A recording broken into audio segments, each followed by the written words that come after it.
به نام خالق مزه ها آماده شید برای یه عدس پلوی با عشق. اون غذاهایی که اگر خوب درستش کنی رو دستش نیست. بزن بریم.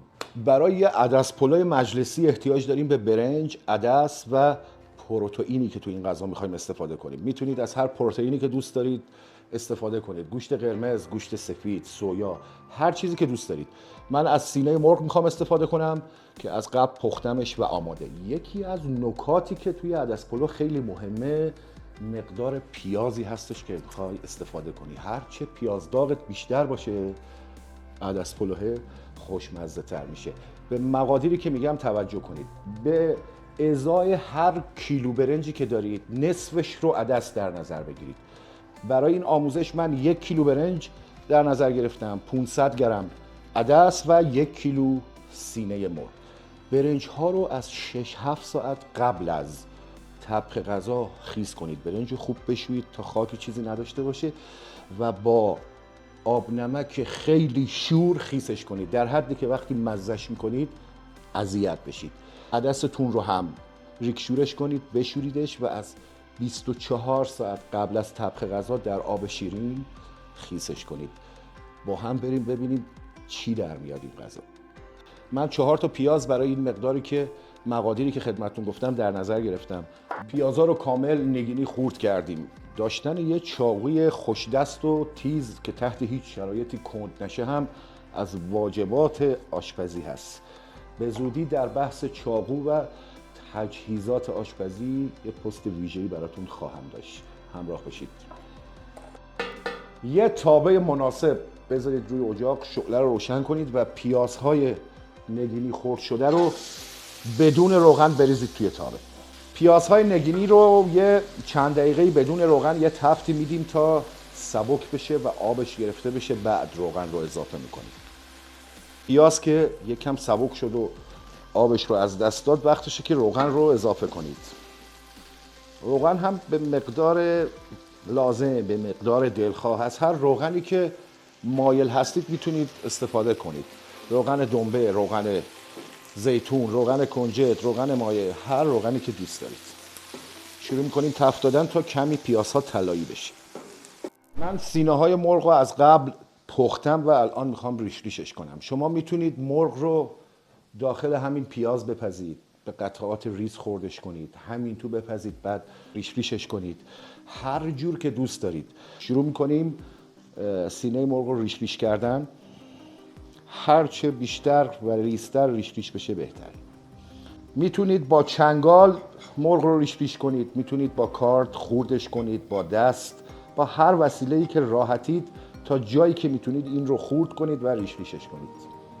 تا کمی رنگ گرفت، داره طلایی میشه، وقتشه که زردچوبه رو اضافه کنیم. 2 تا قاشق پر برای این مقدار چایخوری زردچوبه اضافه کنید. روشی رو که در طبخ این غذا در پیش گرفتم برای هر تعدادی که بخواید قابل اجراست. این روش برای تعداد بالاست. حالا در حجم کم من دارم انجام میدم که شما دوستان تجربه این رو داشته باشید که در حجم بالا و تعداد بالا هم به همین صورت عمل کنید، هیچ مشکلی نخواهید خورد. چون مرغ و پروتئین ما از قبل پخته شده، پیاز رو کامل باید طلاییش کنیم، پختش رو تکمیل کنیم، بعد این مرغ ها رو اضافه کنیم و ادویجات رو اضافه کنیم. پس صبر میکنیم تا پیاز کاملا طلایی شه. پیازها کامل طلایی شد همراه زردچوبه، وقتشه که مرغ رو اضافه کنم. شعله رو کم کنید و مرغ رو اضافه کنید و یه سرتفی با پیازها به مرغا بدید. دوستان من، همینطوری که ملاحظه میکنید این مرغ ها تمام روغن این پیازداغ رو به خودش کشید. اگر احتیاج به روغن داشتیم در روند طبخ باید بهش اضافه کنیم. وقتشه که ادویه این پروتئین رو تکمیل کنیم. ابتدا نمک رو تنظیم کنید. توجه داشته باشید که برنج رو با آب خیلی شور خیس کردیم. نمک رو طوری تنظیم کنید که تناسب داشته باشه. نمک، فلفل سیاه نیم کوب.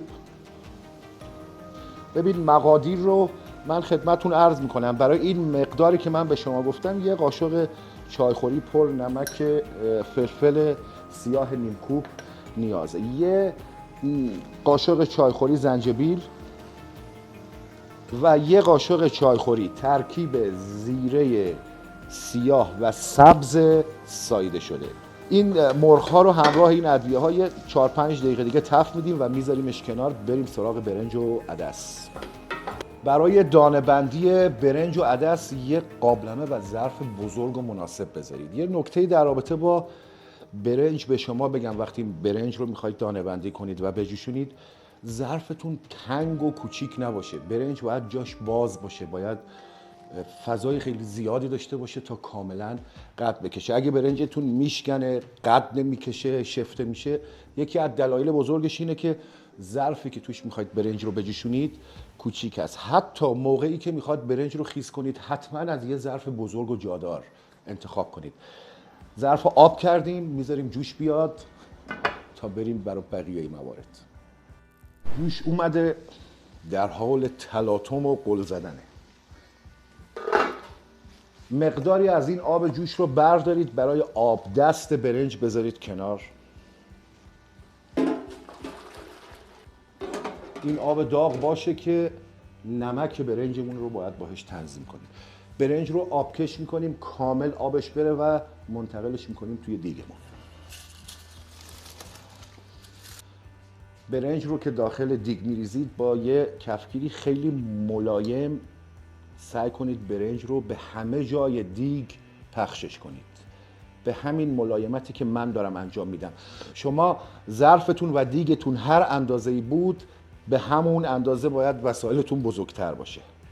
برنج رو کامل توی دیگتون پخش کنید و منتظر باشید که جوش بیاد. یه قلی که زد، باید عدس رو اضافه کنید. عدس رو آبکش کردم. دقت کنید که عدس رو نپختمش، فقط 24 ساعت خیسش کردم. عدس احتیاجی به پختن از قبل نداره. همراه این برنج میپزیمش. همراه باشید. تقریبا برنج در حال جوشیدن، وقتشه که عدس ها رو اضافه کنیم. عدس رو اضافه کنید. دیگمون داره جوش میاد. این برنج و عدس، آبکشاتون رو آماده کنید. وسایل دم دستتون باشه، آب دست دم دستتون باشه. به محضی که آماده شد بعد برنج رو آبکشش کنید. منتظر میمونیم تا برنج و عدسمون جوش بیاد. بقیه مراحل رو با من همراه باشید. دوستان با عشق من، برنج جوش اومده، وقتشه یه شوک بهش بدیم. حالا میتونید با آب لیمو، سرکه، ماست یا آب نارنجی کارو بکنید. این باعث میشه که برنج سفیدتر بشه و مقاومت بیشتری در مقابل باز شدن، از هم باز شدن داشته باشه. برای این مقدار تقریبا حدوداً یه ملاقه باید آب لیمو اضافه کنید، یه ملاقه کمتر. بعد از اضافه کردن آب لیمو یا سرکه و هر وسیله دیگه، یه کف روی برنج رو سریع جمعش کنید. اینجا باید به هم بجنبید تا برنج و عدستون از هم باز نشه. تو این روشی که خدمتتون آموزش میدم، اصلا نگران پخته شدن عدس نباشید. مطمئن باشید که پخته میشه، فقط حواستون به برنج باشه که از هم باز نشه. حالا کی باید برنج رو از آب بکشیم بیرون؟ از محلی که داره برنج میجوشه کفگیر رو بدید پایین و بیارید بالا. برنج رو هم میتونید با دست، با ناخن، با دندون تست کنید. اگر نرم شده باشه و حالت کنگره پیدا کرده باشه، آماده است. همچنان که شعله روشنه، یک مقدار آب سرد بریزید توی دیگ تا یه شوک بهش بدیم تا برنجمون از هم باز نشه. شعله رو خاموش میکنیم و باید آب کشش کنیم. شعله رو خاموش کردیم. تو این مرحله یه مقدار روغن بهش اضافه کنید که برنج و عدسمون به هم نچسبه. موقع آبکش کردن یه همش بزنید و بریم برای آبکش. این مراحل باید خیلی سریع انجام بشه. حتما یه کمک دم دستتون باش. حتی با آبگردون که میخواید برنج رو از دیگ خارج کنید، تکنیک خاص خودشو داره. بیا جلو ببینید. آبگردونتون رو به این حالتی که من خدمتتون میگم هلش بدید بره زیر آب، بکشید و برنج رو صافش کنید تا آخر.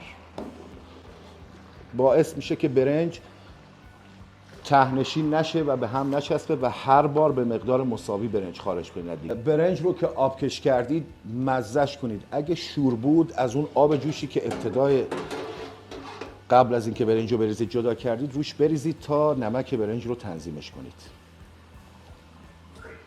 این کار باعث میشه هم نمک برنج تنظیم بشه، هم باعث میشه که بعد موقع دم کردن برنج به هم نچسبه.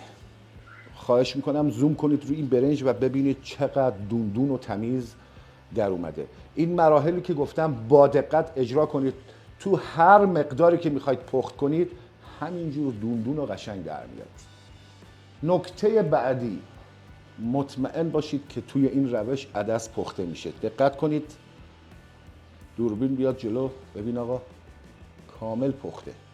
پس نگران پخته شدن عدس اصلا نباشید. عدس پلو رو دونه بندی کردیم، یه هواگیری هم بکنید قبل از اینکه بره برای دم کردن، خیلی عالی میشه. حالا هواگیری به چه صورته؟ آبکشو بگیرید بالا، یه تکون اینجوری یه اینجوری بچرخونید، از هر 4 طرف این کار رو انجام بدید. همینطور که دقت میکنید نه به هم چسبید و نه مشکلی براش پیش اومد. یه 10 دقیقه یه ربعی هم بذارید کنار، بازم مشکلی پیش نمیاد. ولی اگر سریع بره برای دم کردن خیلی بهتره. با ما همراه باشید بریم یه تهدیگ درست درمون هم براش تعریف کنیم و غذا رو دم کنیم.